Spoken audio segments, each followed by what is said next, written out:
John Moyal, and I'll be reflecting on the 32nd day of the Haomer. So we're taught to believe that strength comes from taking up as much space as possible, from being as visible, often as feared as possible. But today's reflection relates to the strength that we can derive from qualities that are often perceived as the polar opposite of power, those of humility and of modesty. The question is, how do we minimize oneself in the face of things that are of greater importance? It could mean contributing to an important cause. It could mean helping others. And in this current context, we go to great lengths to sacrifice our own needs and wants for the well-being of others. But just as we put ourselves aside for the collective, we shouldn't think that modesty makes us weak or insignificant, that humility brings us down. The balance to strike is realizing that we're not at the center of the universe, while acknowledging the fundamental role that we play in repairing the world. And that role is incredibly important, but the balance is often counterintuitive.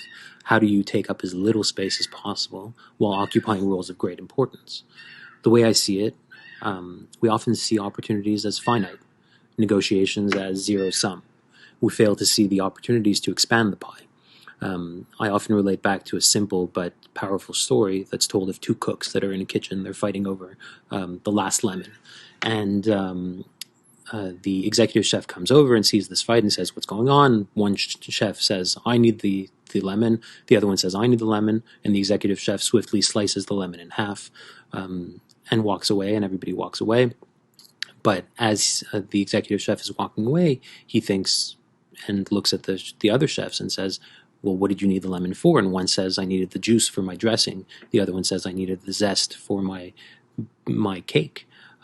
And they all realize at once that had they communicated their needs and, more importantly, inquired about the needs of the others, that they could have walked away with 100% of what they needed rather than 50%.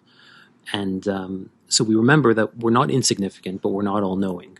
We're not all-powerful. We have power, influence, but we should channel that strength for good and for the good of as many as possible, especially the most vulnerable among us.